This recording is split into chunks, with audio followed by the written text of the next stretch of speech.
I extend our greetings and a warm welcome to all of you Smith Women in Education. This is the latest in the Alumni Association's series of professional conferences, which in past few years have brought together groups of Smith women in the fields of science and engineering, law, and the media. Who knows what's coming next? But this year we're focusing on education, setting for ourselves the ambitious goal of charting a changing educational landscape. So why education? Well, first of all, there are a lot of us who do this. A search of the alumni directory brings up more than 7,000 current alumni who've listed education as their profession. And as someone pointed out last night, that's just those of us who actually signed into the alumni database. Smith, of course, has a long history of producing leaders in the field. Out of the 11 graduates of Smith's first class, 8 went on to become teachers. The talent in this room reflects the strong foundation that Smith gave us to go out and make a difference in this field. Indeed, the participants and the attendees here this week are just really inspiring because our collective experiences and achievements are so astonishing. I think you'll find as you chat with each other and read the bios in the program, it's really a remarkable group. We are not just teachers and professors. We are principals, administrators, content developers, social workers, software engineers, researchers, and of course, many of us are students ourselves.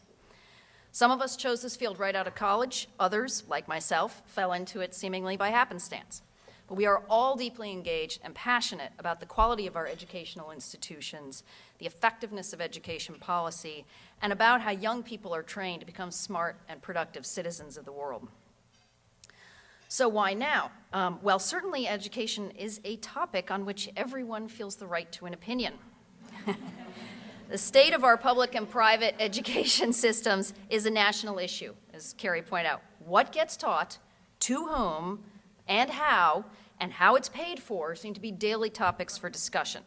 This is not exactly a new trend in the United States, I would point out. 1781, Thomas Jefferson wrote to James Madison, commenting specifically, quote, "Above all things, I hope the education of the common people will be attended to, convinced that on their good sense we may rely with the most security for the preservation of a due degree of liberty." Now, most of us know Thomas Jefferson, something of an elitist, but I think we can probably agree that this idea of an educated citizenry as a critical foundation for democracy is a really solid one. We're reminded almost daily that education is an international issue as well. It's not just about keeping up with what other countries are doing or how they're surpassing our students or not in this subject or that, but it's also about the critical role that education plays in global efforts to shape a more just and peaceful world. What strikes me most, however, is how deeply personal an issue education is, and this, of course, is where our passion comes from. We've all been educated.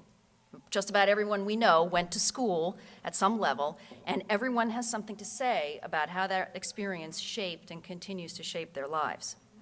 And of course, many of us are parents, for whom the state of the education systems, both lower and higher, becomes a matter of do or die importance for at least a few years of our adult lives. Consider my hometown of Cambridge, Mass., where an effort is underway to reorganize the middle grades of our schools. Some of you know very much about this. We've been a district, I'll just give you some background, with mostly K-8s feeding into one high school. Schools have different educational approaches in some cases, and they serve different neighborhoods. Some of these schools work brilliantly, others less so. We struggle with enrollment patterns, with an achievement gap, and with all the benefits and challenges of a big, diverse urban school district. Middle grades have been a focus for a while now because there is attrition there, and school performance, I think, is most startlingly uneven at that level. So the question is, how do you fix that? And I have a feeling that if you all had been involved in this conversation, we would have come up with a perfect solution. It's a long story, and it's been talked about for a long time, but here's the most recent development. After years of discussion and debate, a new plan was proposed that kept the K-5s intact and created 4 larger upper schools for the middle grades. The plan was announced by our superintendent in January and approved by our school committee very recently after 6 weeks of raging debate. I will say up front, I did not support all aspects of the plan, and I'm happy to discuss that further. And I'm a little disappointed in the outcome, but so it goes. And of course, we'll do our best to make it work now. But what was so compelling, and this was surprising to me, was the scope and the level of the public discourse around this proposal. We're a city of about 100,000. it felt like everyone was talking at once. Parents, concerned citizens, school committee members, city council members, everyone considered the issues involved, and we continue to do so, at a very high level with informed, intelligent, and more or less considerate discussion. We tried to maintain respect for the debate itself, but to still convey our passion for the outcome. So the experience has been an education in and of itself, how a community works through a contentious issue. And I like to think that this has actually elevated us as a community, and somehow we are better citizens for having participated in this, even if my email inbox has threatened to crash under the weight of all the emails on it. So we're here at Smith now with a similar spirit of participation. I hope that by the end of this conference, we feel inspired to continue our work towards ends that strengthen our education system, whether it's in our hometowns or institutions or communities around the world. I'll just give you a brief overview of what we have planned for the next couple of days. We have several group sessions today. We have breakout panels tomorrow. We have a wonderful concluding panel featuring Smith students presenting some of their original research done in conjunction with the Kahn Institute's topic this year of Why Educate Women. We are fortunate to be here as our beautiful campus emerges from a very nasty winter, and I will tell you that the bulb show has officially closed, but the bulbs are still out and it's still really gorgeous, so you should go down to the plant house if you have time to see that.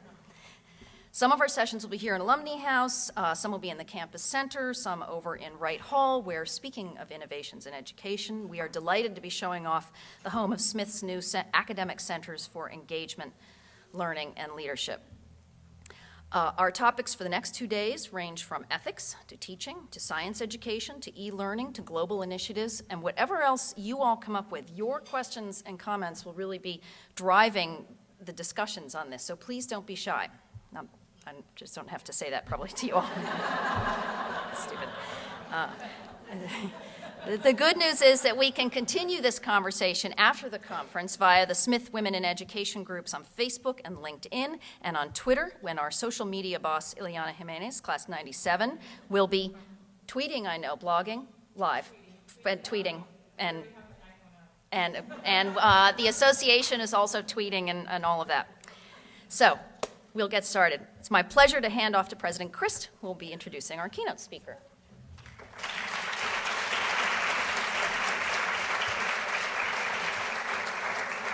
Thank you, Lisa. It's wonderful to join my welcome to Carrie's and to Lisa's. It's great to see you all here.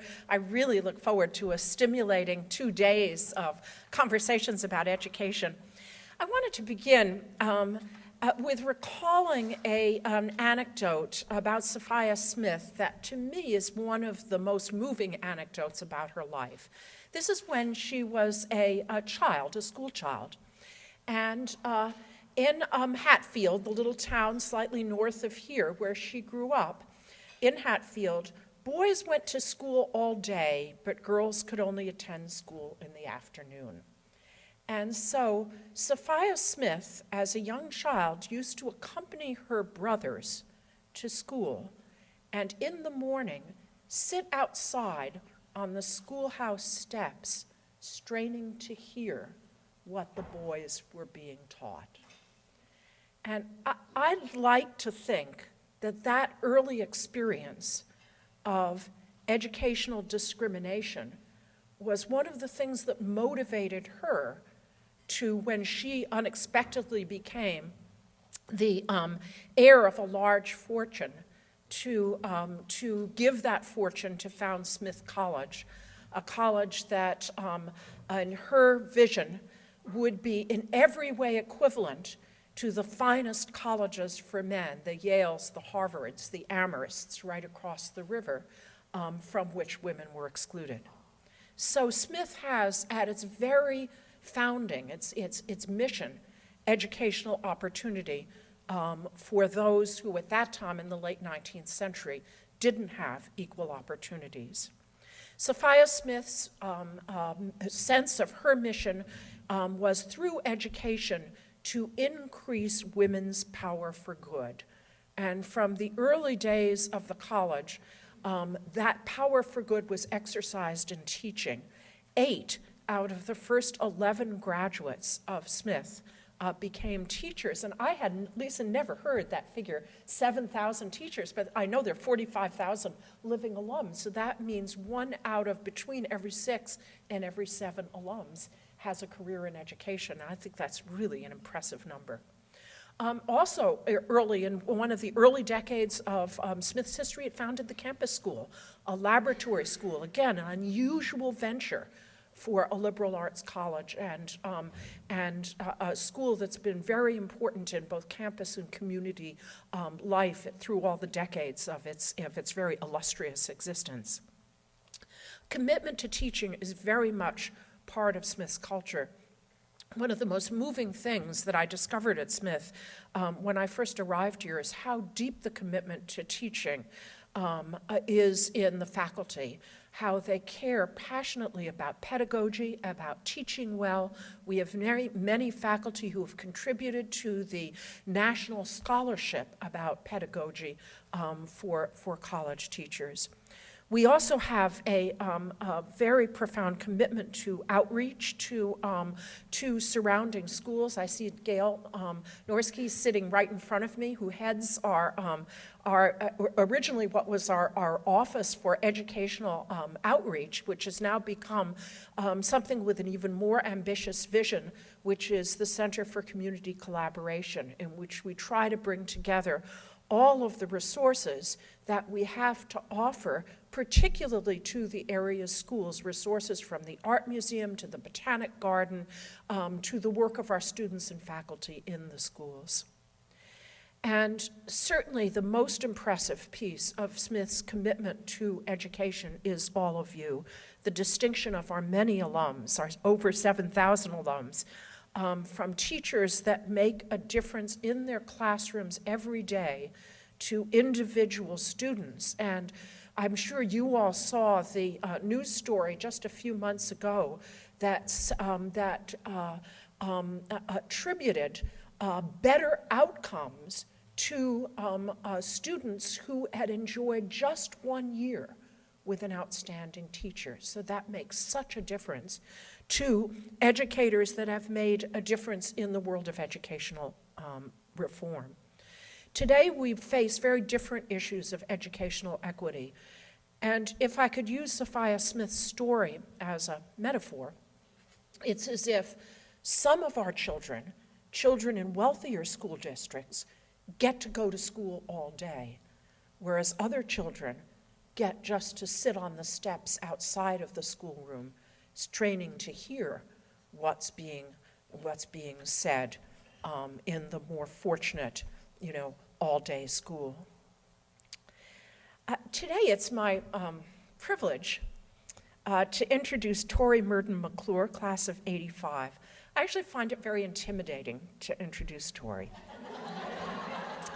There are any number of first sentences I could use, each one of which is awesome. She is the first woman and the first American to row solo across the Atlantic. This is a woman who knows water. She is the first woman and the first American to ski to the geographic South Pole. This is a woman who knows snow. She has climbed mountains on 5 of the 7 of the world's continents. This is a woman who knows the earth. She has a divinity degree, a law degree, and an NFA in creative writing. So she knows the heavens, the earth, and our creative soul.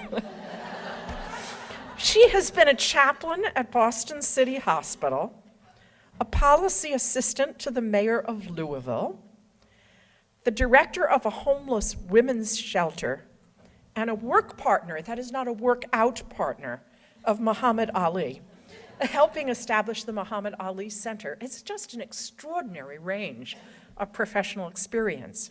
She's written a best-selling book, which I understand is required reading at the Coast Guard Academy, A Pearl in the Storm, which I assume many of you have read, about her row across the Atlantic, but it's also about so much more. At Spalding University, she served as Vice President for External Relations, Vice President for Enrollment Management, and Vice President for Student Affairs. that sounds like 3 jobs, but they were actually all at the same time. Those are 3 jobs at Smith. So no wonder that they made Tori the president, even though she's not a Catholic. She was a Smith trustee. I remember vividly her inauguration at Spalding just this fall.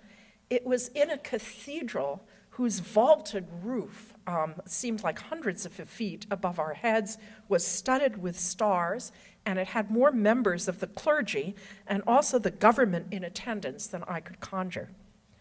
She spoke passionately in her inauguration speech of the responsibilities we share to improve our schools, to improve our public education system. She kept saying, we must do better. I think we couldn't have a better speaker to begin our conference, a better keynote speaker than Tori McClure. Tori.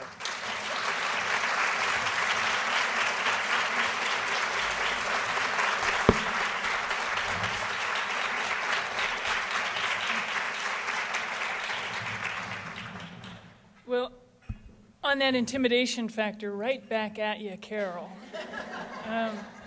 Because I had intended today, I have 22 pages of a well-typed speech that I had intended to essentially give a retread of my inaugural address, which was about educational inequity. And I thought that Lisa was going to introduce me and all was well and life was good. And then 2 days ago I read that Carol was introducing me, and Carol came to my inauguration. And Smithies can't be boring or repetitive. And so, what do I do? I mean, I literally ran out of my office and went, ah! But that's okay, because I think Carol's presence will save me from myself. There is nothing in my inaugural address or the retread of 22 pages that you as educators don't already know. So I'm going to tell you a story, and then I'm going to open up the room to questions. And as Lisa has already pointed out, we have a spirit of participation, and don't be shy. When I met Carol, I was an unemployed ocean rower, which is the only kind of ocean rower to be. You know. And I was a trustee and young and impressionable. I was sort of the bounding puppy, the token child on the board at the time. And Pat McPherson served on the board of trustees. She was the president of Bryn Mawr forever. And Pat was the wise counsel on the board, and she would say things to me from time to time. I think she would do this just to mess with me. She would like, pull yourself together. and, yes, ma'am. And I was in the airport at Bradley, and I thought I had escaped Bradley when I rolled off the board of trustees, but there I was again this morning in Bradley Airport. And I remembered this conversation with Pat McPherson in the Bradley Airport, which set me on the path to where I am now. We were on the presidential search committee together, and ultimately successful. We did a fabulous job. Yes, that deserves a round of applause. Yes, we did a fabulous job. Pat said, have you ever thought about perhaps becoming a college or university president? And I babbled on about how I was completely unqualified and I couldn't possibly do such a thing and blah, blah, blah, blah, blah. You know, after first sort of doing this, are you talking to me? And then she just set the hook in a very McPherson-like way. She said, well, it's really not for everyone. It's actually quite difficult.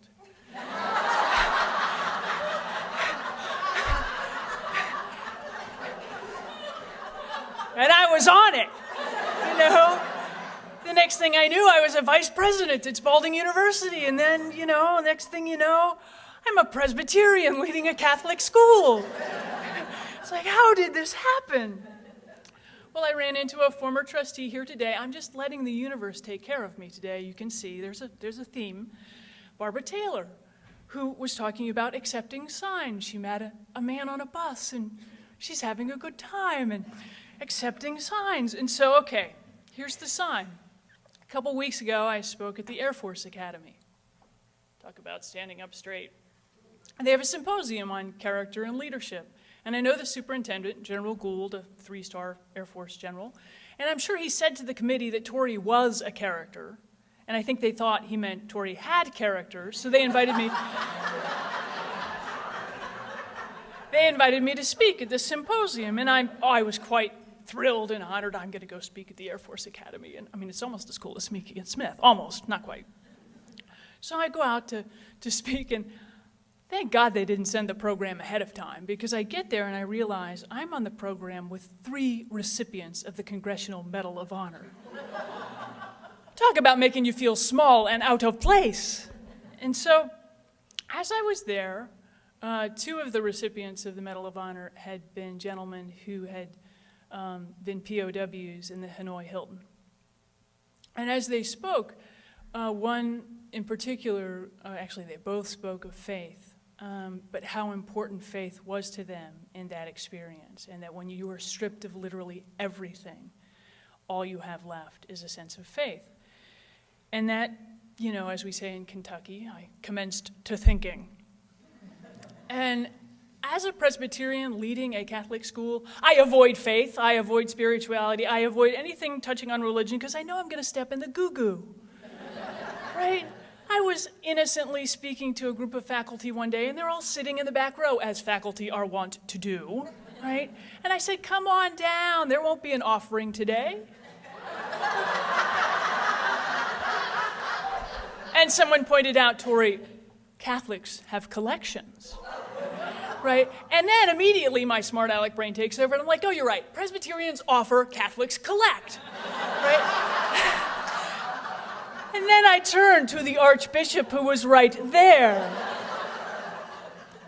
And I knew I'd messed up, right? Now, the Archbishop doesn't quite know what to do with me.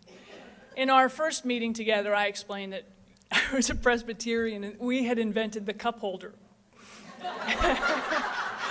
know, in a Catholic sanctuary, you know, there's the cup, everyone goes, it's sort of, you know, a buffet style gathering.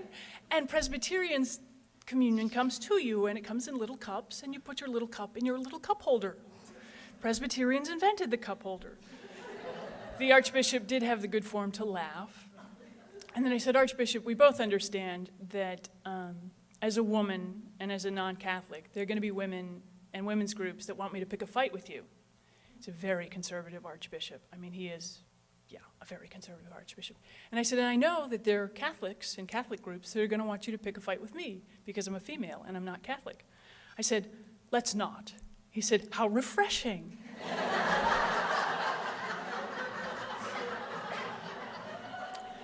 You know, and it's dangerous to talk about faith in New England. I mean, I know, I went to divinity school at Harvard, right? Harvard cancels the divinity cancels the Harvard, and one ends up in an existential void. Now, how do you explain the okay, so in Kentucky, you see bumper stickers that say, honk if you love Jesus. I'm coming in from Bradley Airport today, and I see this car. It says, honk if you don't exist. And I thought, that person went to divinity school at Harvard. So I come back from this gathering. This story does have a thread, I promise. I come back from this gathering at the Air Force Academy, and I think, I've just got to find ways to talk about faith that are true to me, that are solid. And so I begin by just re-exploring a prayer life. And so in that moment when the alarm goes off in the morning, but before I get out of bed, what my husband calls soaking, that couple of moments where you just haven't quite gotten it together yet, I have taken to praying. And they're, you know, very gentle, soft, you know, get your act together kind of prayers. And yesterday morning, I asked the universe to help me with my sense of self-satisfaction. I think it's dangerous for a president to feel self-satisfied. It's a short-term thing anyway. But I was worried that I was, you know, every once in a while, I kind of got this. And that's a dangerous sensibility. Well, the universe answered pretty quickly. And some folks came to visit me yesterday afternoon, and I had given a speech for them like just 10 days ago.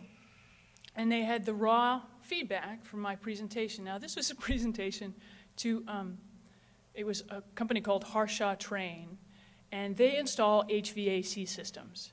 And this was a speech on a Saturday morning to the guys who install the HVAC systems, right? And this is in Kentucky in March. Actually, it was a Saturday afternoon, morning afternoon. It's basketball season. It's the NCAA tournament, okay? Now, of the feedback, there are 156 respondents. 140 were unequivocally positive. 10 were sort of neutral. And 6 were like, I just couldn't relate. I just couldn't relate to that woman in Rowboat Stories and stuff like that. And I was so stung. 6 people didn't like me. And I didn't think I needed affirmation, but 6 people didn't like me. And then I had this tiff with a trustee, my very first tiff with a trustee. It's frightening to have your first tiff with a trustee. This is a trustee who hates risk of all forms. All he can talk about is risk. Risk, risk, risk, that's risky, that's risky. I'm like, I rowed a boat across the ocean. Do you think I worry about risk?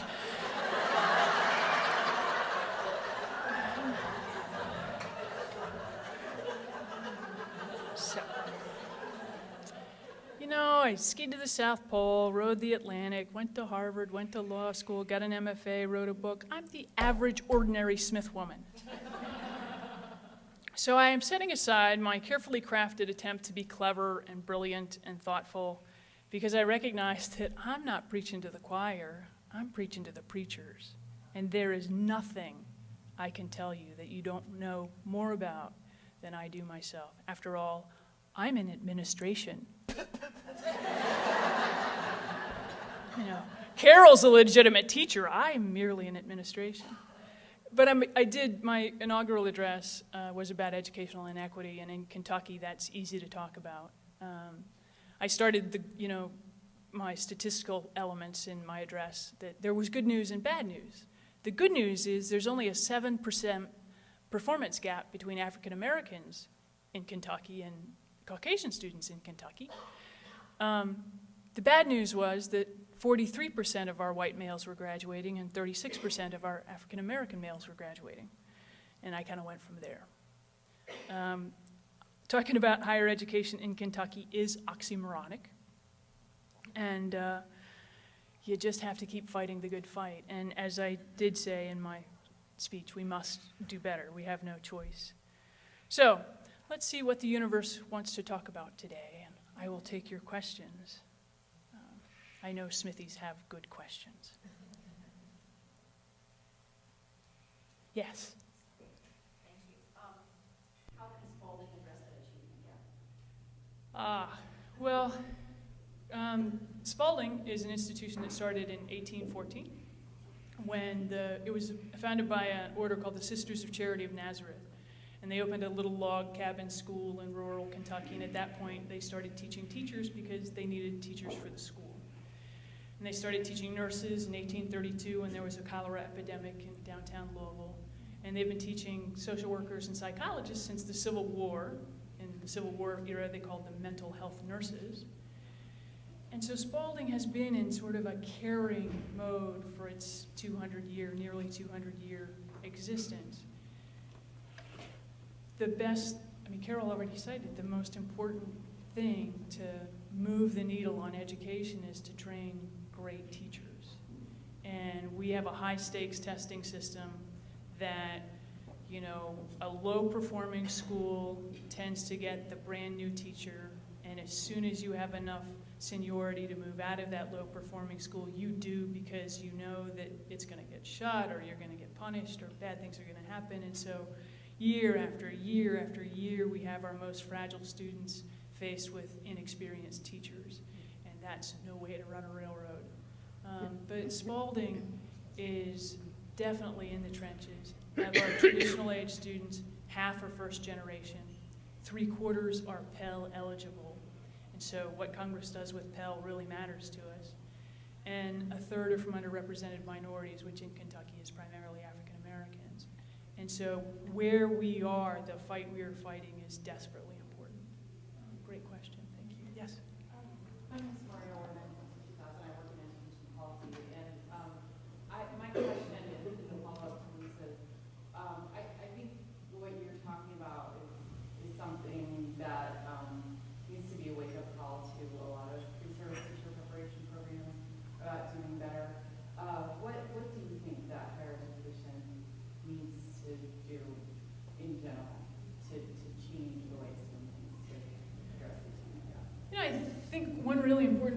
us to stop doing is blaming each other.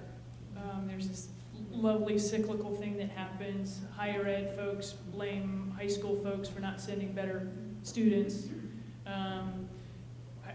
K through 12 blame colleges for not sending better teachers. The federal government says we can't do anything about the states because there's local control, and the states say, well, we can't fix them because the federal government's meddling. And we just all have to say, whoa, whoa, stop. There are things that work, and oh, and by the way, let's just look across the ocean into other countries that have figured out to stop doing the idiotic things we're doing right now. And if there's anything the United States is good at, is looking around and wanting to keep up with the Joneses. If Sweden can do it, we can do it. If China can do it, we can do it.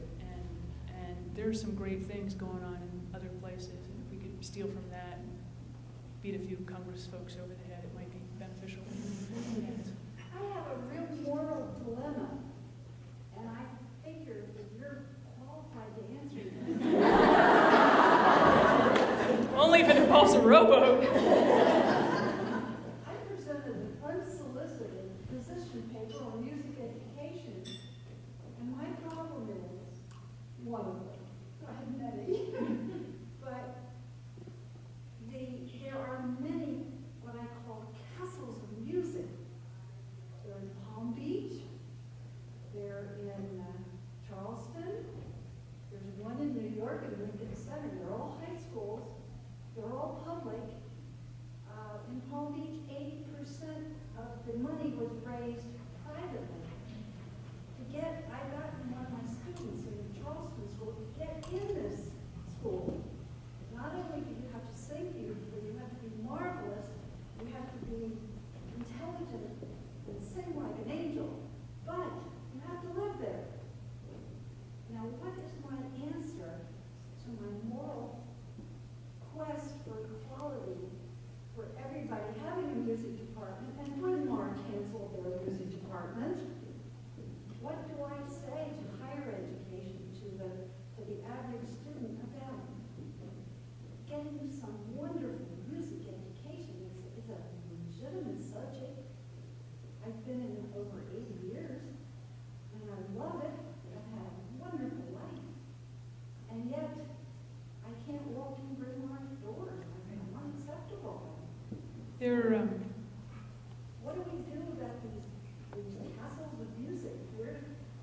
We only have a few, but they're really, you can see a Broadway show in Charleston or in Palm Beach better than, they say, Broadway. There are 3 tangents I want to take, so I tell you 3 so I don't forget about 2 of them.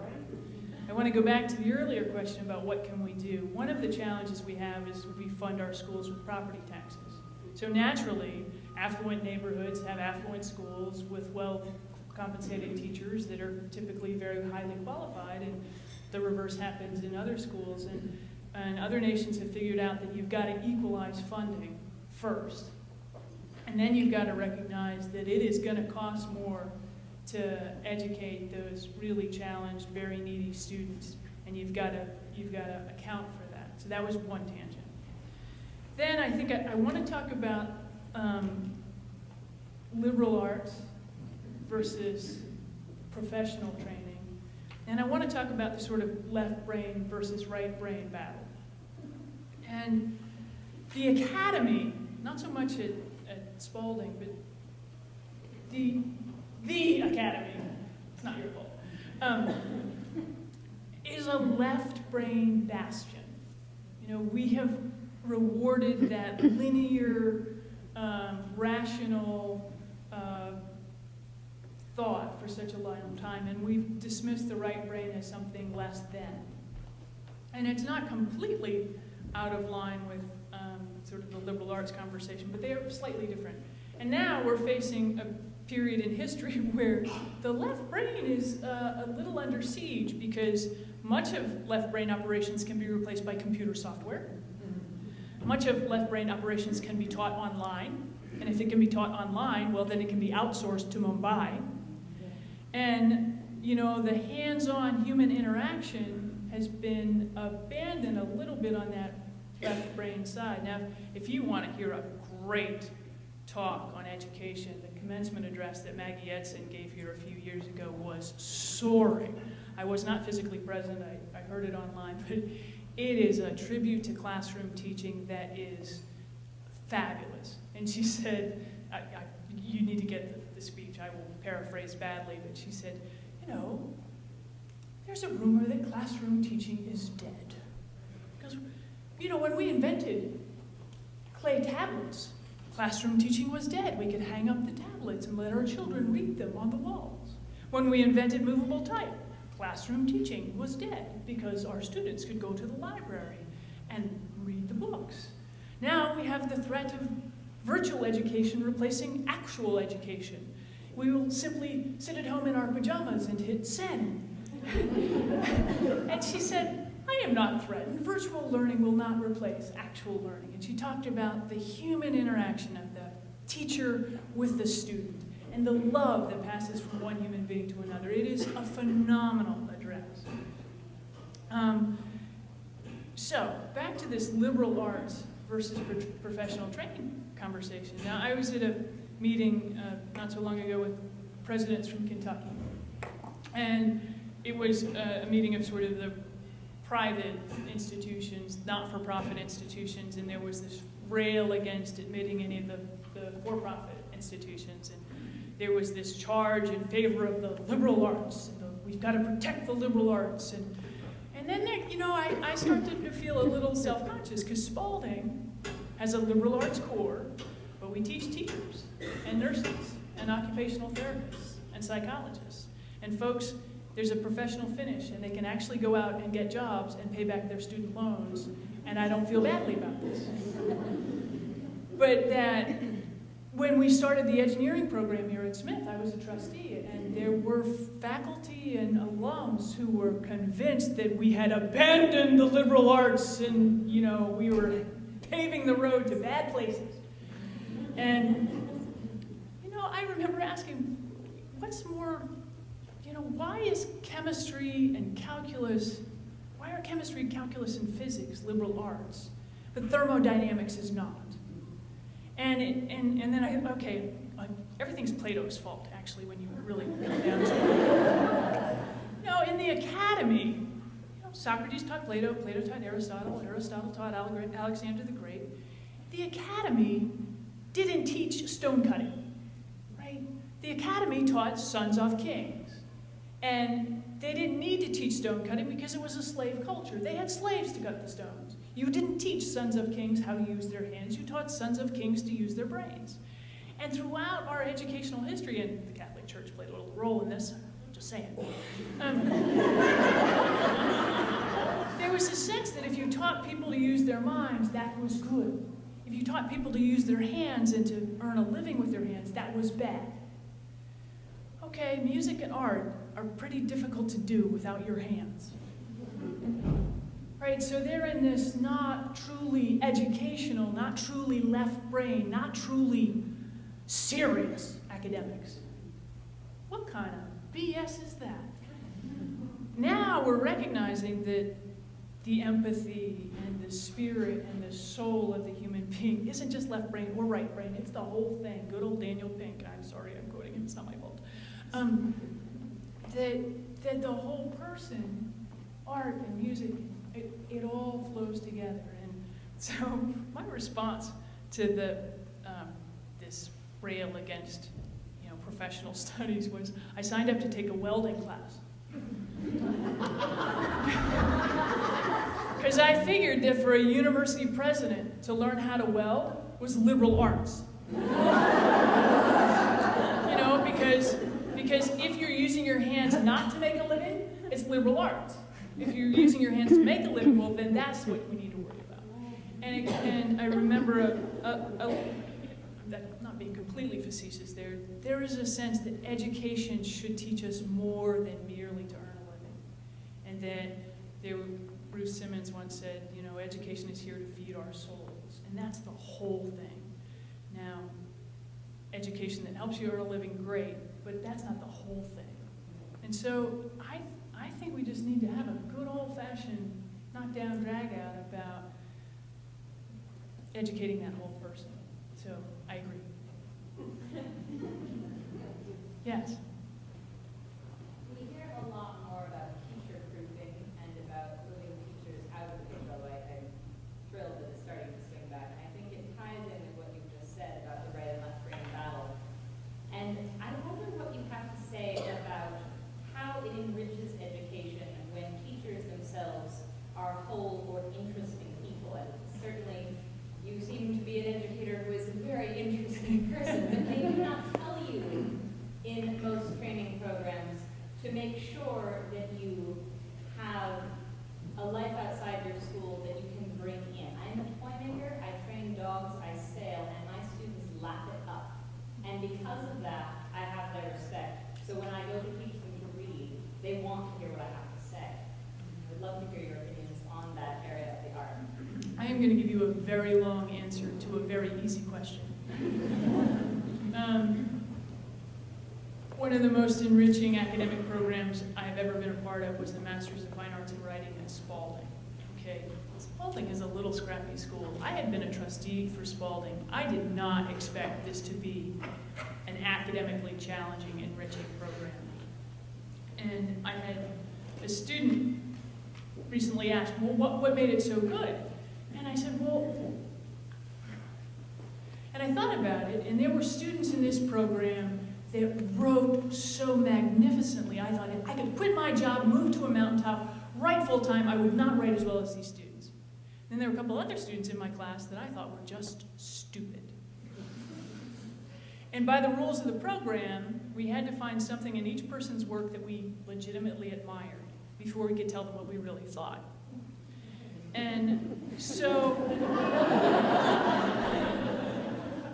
I'm a Smithy, so I was that kind of person who just wanted to skip past the positive affirmations and get to what folks really thought. But then I realized pretty early on in the program that the more on target somebody was with what they liked about my work, the more deeply they searched for that thing, the more willing I was to listen to what they didn't like about my work.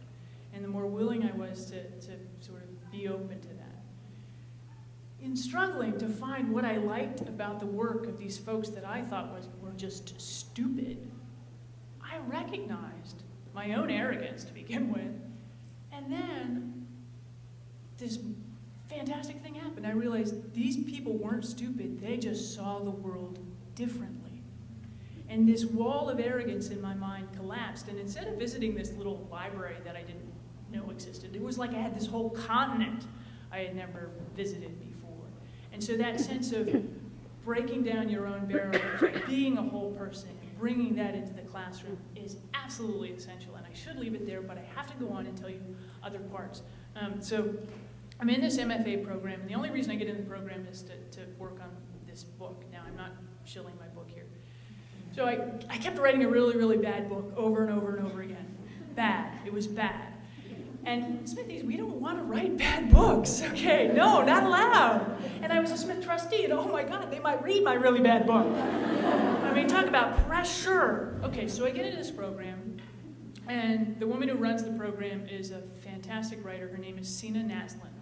She wrote Ahab's Wife, Four Spirits, Abundance. She's just a Merlin-like character, and I have benefited from so many fantastic teachers.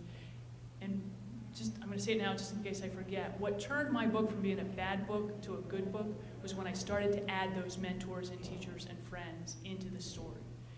That's what transformed my book. But there's a long path along the way. So Sina says it's a brief residency program. You do 10 days of class in the fall, 10 days of class in the spring, and the rest of the time you're working one-on-one with a faculty member.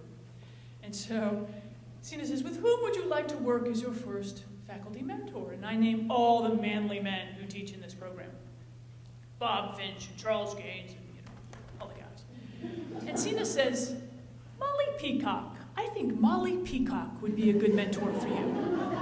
Now, Molly Peacock is a Canadian poet who entirely fits her name. And she wears scarves, and she's a poet. I mean, she dresses like a poet. She's a poet. And the only thing she said in my first residency that stuck was luxury. I love luxury. Okay, so the plumbing rowing system aboard my boat, the American Pearl, was bucket and chuck it. Not exactly luxury. Right?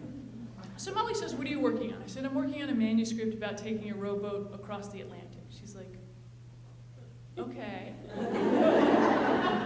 And so I send her my first 50 pages of wind and wave and nuts and bolts and solar panels and desalinators and plywood and epoxy, and my second 50 pages of wind and wave and nuts and bolts and solar panels and all this other stuff. And she goes, okay, now I understand all this stuff about wind and waves and nuts and bolts and solar panels and how you put the boat together, but were you on this boat? And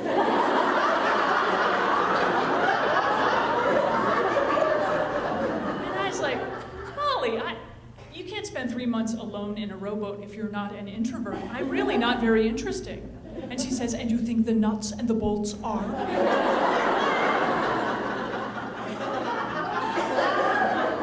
So I get to my, I put a little more about me in the story. I get to my second mentor, a woman named Elaine Orr.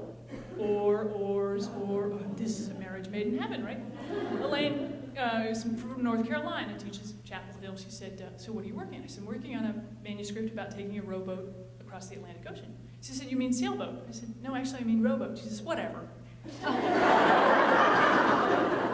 I sent her my first 50 pages of wind and wave and nuts and bolts, and a little about me, and then my second 50 pages of wind and wave, nuts and bolts, a little more about me. She's like, let me get this straight, you actually took a rowboat across the Atlantic Ocean? And I was like, uh-huh. She goes, what twisted you? What messed you up? What pushed you over the edge? Where did you come from? As if Mars might have been the answer. So she wanted to know every bad thing that ever happened to me. Open a vein, hemorrhage on the page.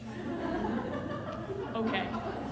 So wind, wave, nuts and bolts, me, where I came from, all the tragedies, all the bad things that ever happened. I get to my third mentor, a gentleman named Bob Finch. Finally, I've gotten to one of the manly men who will understand this story. Robert Finch edited the Norton Anthology of Nature Writing. He is very buttoned down.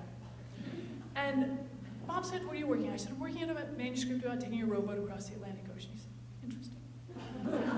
So I sent him my first 50 pages of wind and wave and nuts and bolts and me and where I came from and all the bad things that ever happened to me. And my second 50 pages, he writes back and he's like, too much information.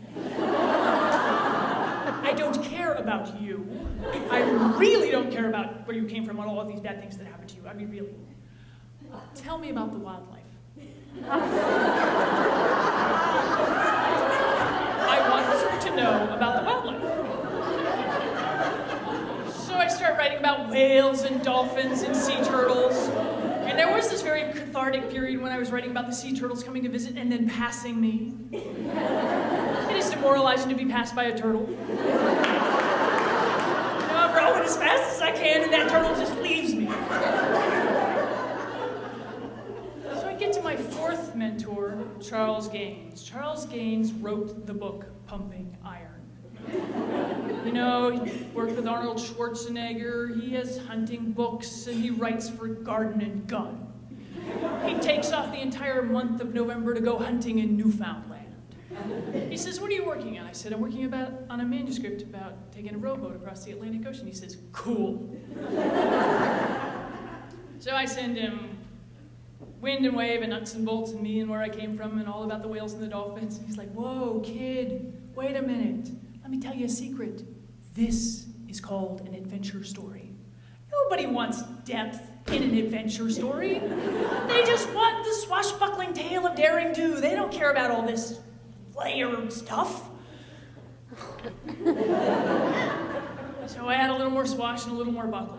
So finally I get to my last mentor, a gentleman named Roy Hoffman, and I had 1,000 pages of manuscript.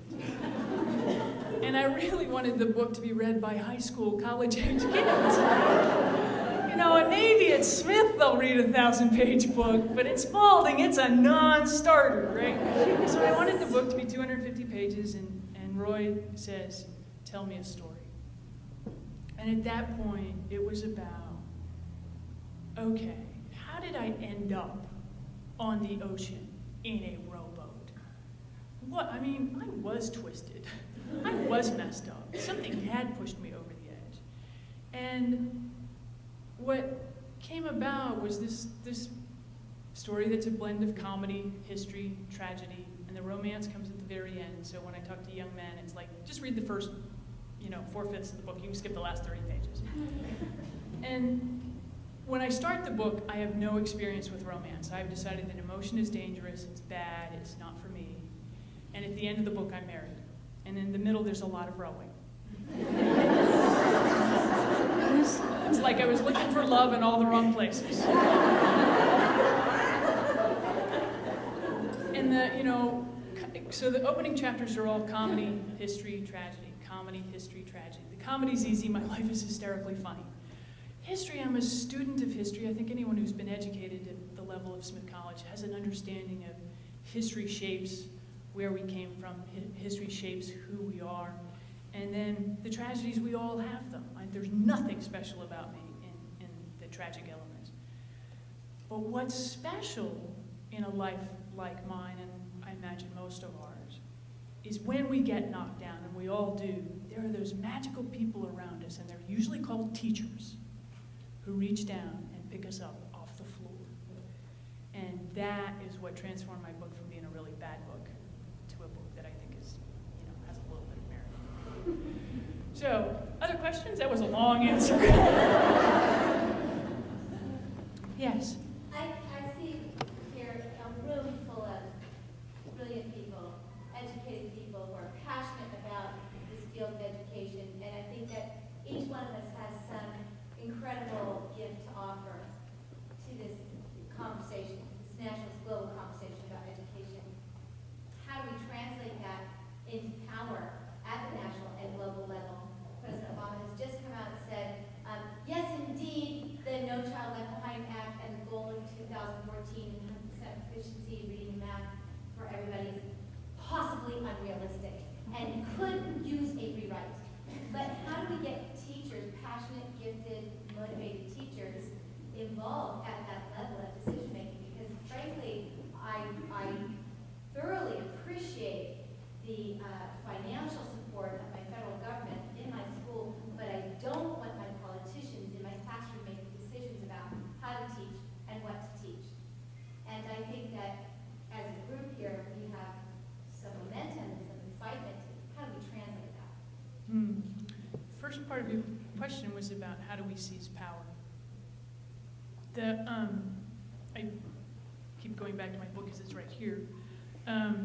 The question I'm most asked about, or the statement I'm most asked about in the book, and it could be because I'm leading a Catholic school, is I asked President Conway, as I'm a student at Smith, I'll just read the passage.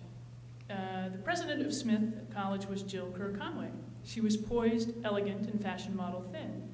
The fact that her intelligence seemed to spill out all over everywhere made her a terrific role model for Smith women. She had been raised on a sheep station in the Australian outback, which made her just distinct enough to fit in at Smith. One evening, after she delivered a remarkable lecture at the Helen Hills Chapel, because the editor thought I had...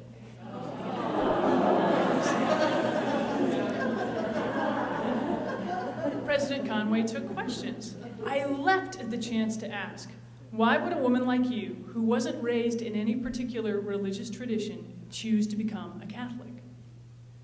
Mrs. Conway smiled. She looked down for a moment as if examining a chessboard for the correct move. I was prepared to recite a litany of wrongs done to women in the history of Catholicism. Don't you just love having this out in print when you're leading a Catholic school? And I fully expected to have the opportunity to demonstrate that knowledge. However, that evening, President Conway didn't dabble with the pawns of history. Her answer was simple and direct. Power is never given. Power must be taken. These words passed through me like a bolt of lightning. I had never heard anything so audacious in all my life. I was awestruck. The friend seated next to me waited a moment before whispering in my ear, "Have you any more questions?"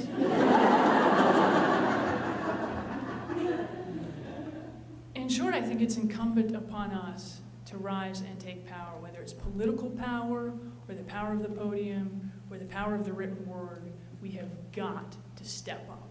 We have got to make our voices heard. My inaugural address, we must do better. We are each responsible for the welfare of the next generation. If anyone is responsible, we are. And we have got to step up and take power. Now, I get asked about that all, well, what did she mean by that? If you have power, there's the notion that you don't take it, it's given to you. But if you don't have power, if you're in that sort of oppressed category, I think you have to rise up and take it. And I think it is incumbent upon us to rise up and take it. Something a little lighter, perhaps? Yes? I actually have two questions. The first one is sort of on the funny side, and the second one is a real question. Have you ever climbed any of the 14ers in Colorado?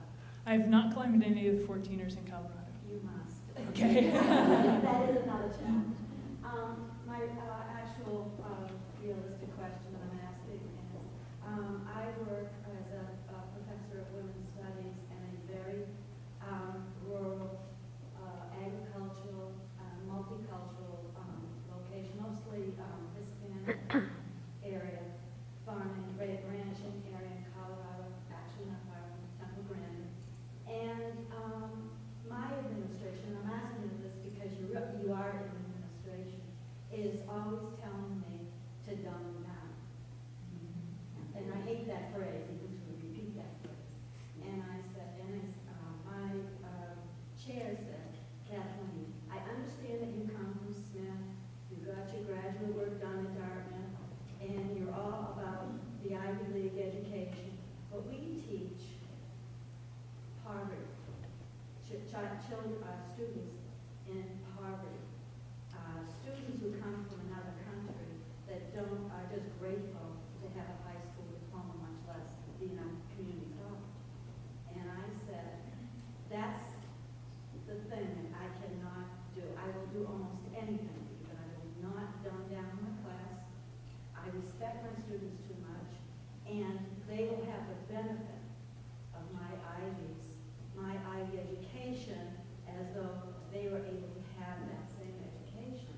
And I said, let's just let them be the judge of my education and my style of teaching. And at the end of the semester, if you choose that that's not okay here at this community college, then I'll be glad to leave. Because I will not change what I've been trained to do. And by the way, my chair was from Columbia University. Whatever. So, how do I fight that? I mean, I'm still, by the way, they never fired me. Yeah, good. And I actually got, my students gave me great, avals, and, I had a couple that just didn't get it because they're in a very Catholic, as you speak of religion, Catholic culture, and their parents wouldn't allow them to understand the women's studies. And I teach it from a global cultural perspective. I don't just teach straight women's studies, and I teach it very multimedia, multidimensional. So how do I fight that administration that wants to change? Yeah, it sounds like you're doing it. If you need backup, if you look at other countries that do not sort their kindergartners according to bright and not bright, but provide a high quality, challenging curriculum for everyone does pretty well. In the United States, where we say, oh, you are the bright ones. We're going to give you the best teachers, the smallest class size, the best facilities, the best resources, because you're the bright ones. You're the left out. You didn't score very well on your tests. We're going to give you the brand new teachers every year. We're going to give you great big classes. Not very, you don't need resources to teach a really basic curriculum, right? And then over a period of time, you all will do brilliantly and you all will fail. And we predicted that in kindergarten. And oh, and by the way, by your third grade reading scores, we will know how many prisons we need to build. That's not joking, right? I am glad that I teach at a private institution. Smith is definitely in this boat. Public institutions in this country, the higher education level, are judged by how many students they enroll, how many students they retain, how many students they graduate.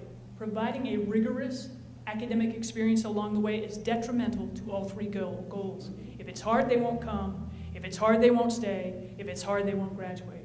So faculty members like you get pressure to dumb it down so the students don't leave. Now, that's all well and good unless you're teaching engineering, and the plane will fall out of the sky. This is a funny way to take us out of a serious moment. My husband and I were on the Oprah Winfrey Show, and one of the producers asked me to watch my language. And my husband was puzzled. He's like, did you drop the F-bomb or something? and the producer explained that I sometimes used words that were too big. And their average audience was a 6th grade reading level. So I was asked to watch my language. So I can just tell you what we do at Spalding. I think I've already said we're in the shallow end of the higher education gene pool, the scrappy side of things. We test our students as first years. Most schools want to be able to say, we only educate the best and the brightest. We only take the top 10%. Spalding, we're pretty conscious. We take the top 50%. We're pretty happy about that. Because we're supposed to serve the community around Louisville, Kentucky, and that's who we are. We test our students coming in. Some of their test scores are scary bad. I mean, elementary reading scores or elementary mathematics scores. Now, if they're both low, we can't take them. But our graduate programs are all among the best in the region. I've already spoken, the MFA is phenomenal. But this undergraduate program is deliberately scrappy. And we test them as first years, we test them as juniors. While they're there, they're progressing at twice the national average. The challenge is they're coming in here and they're coming out here. Where at Smith, they're coming in here and they're coming out here. Now, I do want to say, who is the better teachers? We're Smith.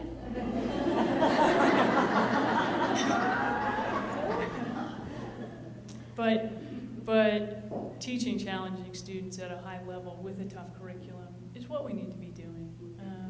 Because dumbing it down isn't doing anything but dumbing everybody down. Yes? And also, just add one thing to what you said, is that they did not understand my language either. This is a northeastern, it's near Fort Collins, Colorado, and I suggested a dictionary. They said, a what? Yeah. I said a dictionary. Well, you know how everybody has a cell phone. Students always have cell phones. I said, buy a dictionary. And they did. It worked. So thank you very much. Yes. I spent about 30 plus years when I got out of school in independent schools. Now I'm working in a system that's public school support to address the achievement gap. So I'm seeing two very different worlds. And when I hear you talk about the Smiths of private colleges like Spalding and universities and their challenges, I'm really concerned about this gap. And the two communities that are growing in our country, I mean, I don't even know if people can talk to each other. Can you talk more about that? The differences between these two? Yeah. People are moving away from each other? I could be wrong about the site. I think it was Milton Friedman who had an answer for how do we solve the problem of public education in America. He goes, it's easy. Everybody goes to public school.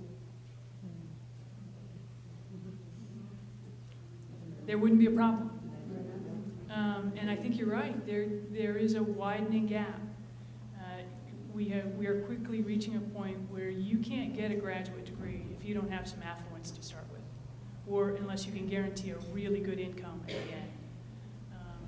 And we see you can't bankrupt student loans, and students are coming out of, even little schools like Spalding, which is $16,000 a year, with, $50,000 in debt, and paying that down on an economy in Kentucky is not an easy thing. So I don't know the answer to that, but it is very frightening. I think this needs to be the last question. Yes. I just wanted to ask you about skills, what you're seeing as a high school teacher who's also taught from kindergarten to college. I'm noticing that students are dropping verbs out of sentences, and so they're not recognizing what we consider to be normal conventions in writing. How are you coping with that? Yeah, I think, text English is challenging for us. I mean, they don't write full sentences, and I'm not sure how to address that, and I'm going to leave that to the experts. I'm sure there are experts in this room that can do it. I want to thank you all for having me.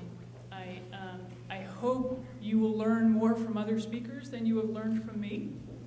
I hope that you'll return to your jobs, whatever they might be, rekindled from this visit to Smith, that you'll return to teaching, that you will heal, feed, and build, that you will inform, advocate, comfort, guide, you will criticize, you will organize, you will steal power, and contribute to the future of our species.